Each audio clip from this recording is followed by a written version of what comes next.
আমরা সকলেই জানি জগন্নাথ ভগবান বছরে একবার রথে করে ভ্রমণ করতে বাহির হয়।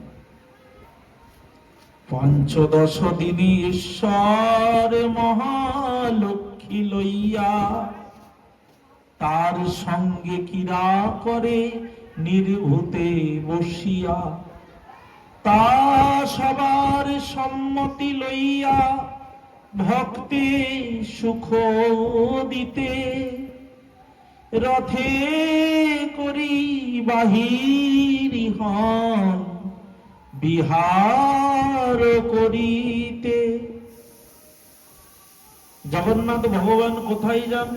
রথে করে। আমরা সবাই জানি একটাই কথা, যে জগন্নাথ ভগবান রথে করে মাসির বাড়ি যান। তো জগন্নাথ দেবের তাহলে মাসি আছে। জগন্নাথ দেবের মাসি যদি থাকে, তার পরিচয় কি? বলে এটা একটা চলিত কথা আমাদের। জগন্নাথ দেব তার মাসির বাড়িতে যান, 9 দিন অবস্থান করে পুনরায় আবার প্রত্যাগমন করেন। এটা একটা চলতি কথা। আসলে জগন্নাথ দেবের মাসি মানে ভগবানের মায়ের বোন হবে, তবে তো মাসি হবে।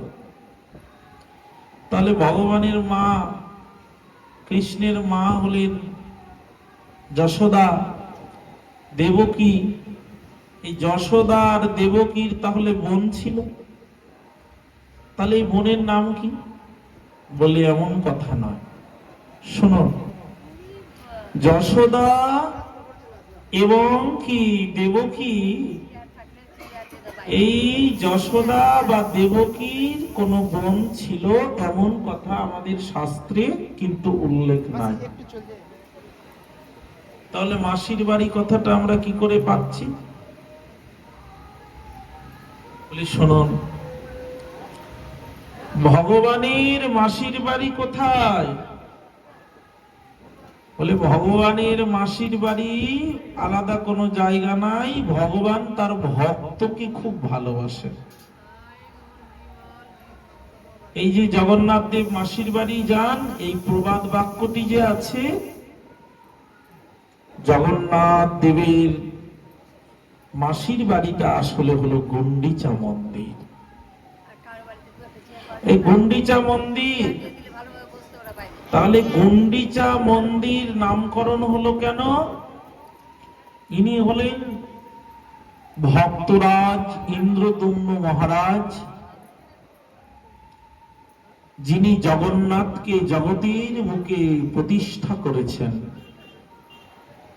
যাকে বলা হয়েছে ভক্তরাজ। তার নাম হলো কি? ইন্দ্রদম্ন মহারাজ। আর এই ইন্দ্রদম্ন মহারাজের যিনি স্ত্রী সহধর্মিণী,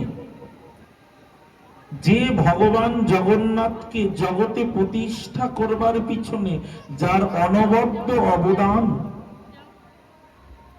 তিনি হলেন সাক্ষাৎ ভগবতী জগন্মাতা।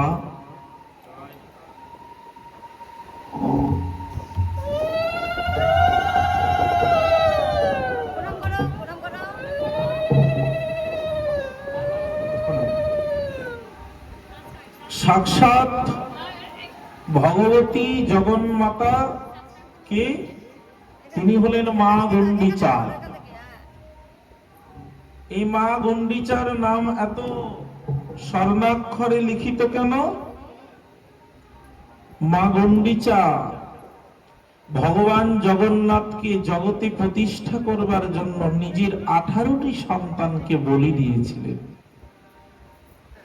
ভগবানকে পাওয়ার জন্য। বলে ভগবান যখন স্বপ্নাদেশ করছেন ইন্দ্রদম্ন মহারাজকে, মহারাজ আমি নীলগিরি পর্বতে, আমি তোমার প্রাণের প্রভু, তোমার ইষ্ট, তোমার প্রাণের ঠাকুর, আমি নীলগিরি পর্বতে আছি, আমাকে তুমি এখান থেকে উদ্ধার করে নিয়ে যাও। সবররাজ বিশ্বা বসু আমার পূজা করে, জগন্নাথ আগে কার দ্বারাই পূজিত হতেন? নীলমাধব রূপে বেশ্যা বসু।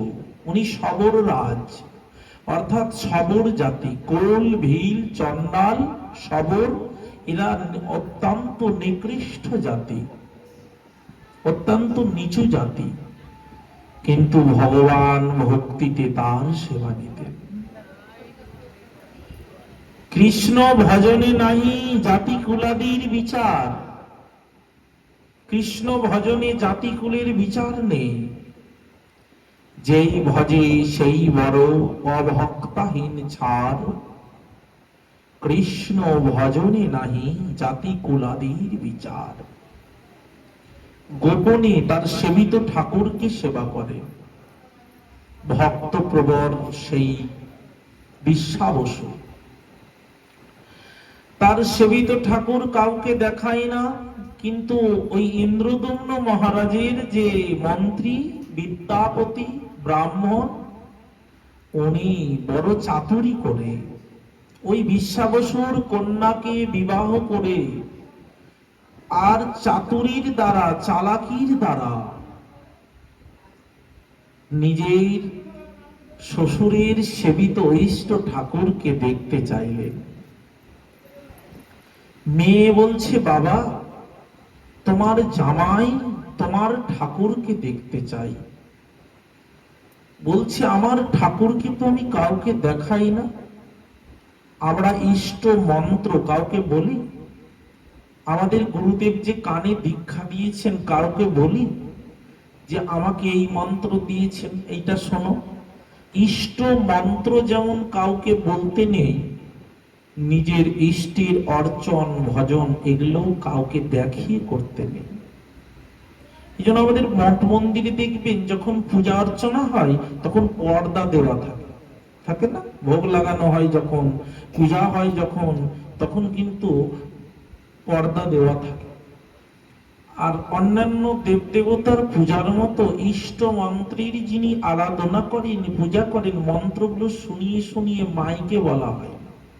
দেখেছেন কোন বৈষ্ণবকে যে মাইকে জোরে জোরে করে মন্ত্র পড়ছে?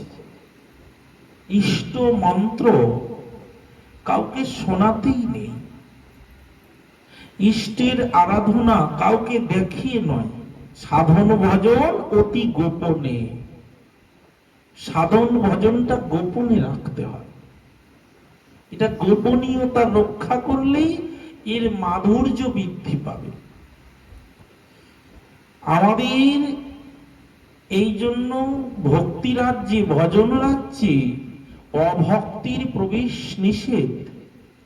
রামানন্দ রায়ের সঙ্গে মহাপ্রভু যখন কৃষ্ণ কথা বলছেন, রামানন্দ রায় সেই সময় মহাপ্রভু নির্ভূতে নির্জনে মিলিত হয়েছেন, তখন দোহে দহি আলিঙ্গিয়া করেন কন্দন। বিজাতীয় লোক সব করেন বিচার, বৈদিক ব্রাহ্মণ সব করেন বিচার। আরে আরে দেখো দেখো, বৈদিক ব্রাহ্মণরা সঙ্গে আছে তো রায় রামানন্দের, বিচার করছে। আরে দেখো দেখো, বৈদিক ব্রাহ্মণরা বিচার করে বলছে, শূদ্র আলিঙ্গিয়া কেন? সন্ন্যাসী হয়ে শূদ্রকে আলিঙ্গন করে কেন কাঁদছে? শূদ্র আলিঙ্গিয়া কেন করেন ক্রন্দন? কেন কাঁদছেন শূদ্রকে আলিঙ্গন করে? তখন মহাপ্রভু বললেন, রামানন্দ রায় বললেন, বিজাতীয় লোক দেখি ভাব সম্বরণ।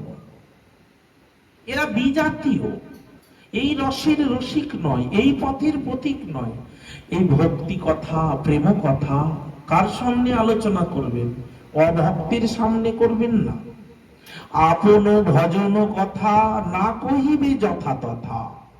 প্রেম ভক্তি চন্দ্রিকায় ঠাকুর মহাশয় আমাদের গৌড়ীয় বৈষ্ণব সাধকের ভজন রহস্য উদ্গার করে দিলেন। ভজন রহস্যটাকে উদ্গার করে বলছেন আপনো, শেষে গিয়ে বলছেন আপনো ভজন কথা না কহিবে যথা তথা, আপনি আপনি হইবে সাবধান। এগুলো যথা তথা বলার বিষয় নয়। রাধা প্রেমের কথা, কৃষ্ণ প্রেমের কথা, এগুলো যার তার কাছে বলার বিষয় নয়। রাধা কৃষ্ণের প্রেমলীলার কথা কার কাছে বলবেন? বলে ইষ্ট গোষ্ঠী করতে বলছে। ইষ্ট গোষ্ঠী, ইষ্ট গোষ্ঠী কাকে বলে? বলে আমরা যে উপাসনা করি, আমাদের যিনি ইষ্ট, যিনি আমাদের ইষ্ট রাধা গোবিন্দ যুগল, রাধা কৃষ্ণ যুগল, এই উপাসনা যারা করে, এই রাগানুগা মার্গে যারা উপাসনা করে, এমন সাধকের সঙ্গে বসে কৃষ্ণ কথা আলোচনা করাটাই ইষ্ট গোষ্ঠী। অন্য দেবতার উপাসকেদেরও এইখানে প্রবেশ নেই ইষ্ট গোষ্ঠীতে। এই জন্য ইষ্ট গোষ্ঠীটা হয় অন্তরঙ্গ ভক্ত সঙ্গে, বহিরঙ্গ ভক্ত সঙ্গে না। কৃষ্ণ কথা সার্বজনীন, সার্বভৌম। আমাদের শ্রীমদ ভাগবত, শ্রীমদ ভগবত গীতা, এগুলি সার্বজনীন সার্বভৌম শাস্ত্র। এগুলো সকলের শ্রবণে অধিকার আছে, কিন্তু ইষ্ট গোষ্ঠীতেই প্রেম কথা, প্রেমলীলার কথা। আমির প্রবেশ নাই এখানে, বিজাতীয় লোকের প্রবেশ নাই এখানে, অন্য দেবতার যারা উপাসক তাদেরও প্রবেশ নেই। এই জন্য বলছে এটিকে ইষ্ট গোষ্ঠী। ইষ্ট চিন্তা, ইষ্টের অর্চন, ইষ্টের কথা, ইষ্টের আলোচনা। রায় রামানন্দ মহাপ্রভুর এরকম দুজনের প্রেমালিঙ্গনে ক্রন্দন দেখে ব্রাহ্মণেরা বিচার করলেন, সন্ন্যাসী শূদ্রকে আলিঙ্গন করে কাঁদবে কেন? মহাপ্রভু রামানন্দ রায় বললেন, প্রভু এখন নয়, তোমার সঙ্গে যে কথা আলোচনা সন্ধ্যাবেলায় আসবো। রামানন্দ রায় মহাপ্রভুর সান্নিধ্য পেতে বড়ই সতৃষ্ণ হৃদয়। সন্ধ্যাকালে উভয় সে মিলন হলো। ওই ভাগ্যবতী, সেই ভাগ্যবতী গোদাবরীর তটে, দক্ষিণ ভারতে ভাগ্যবতী গোদাবরীর তীরে। আর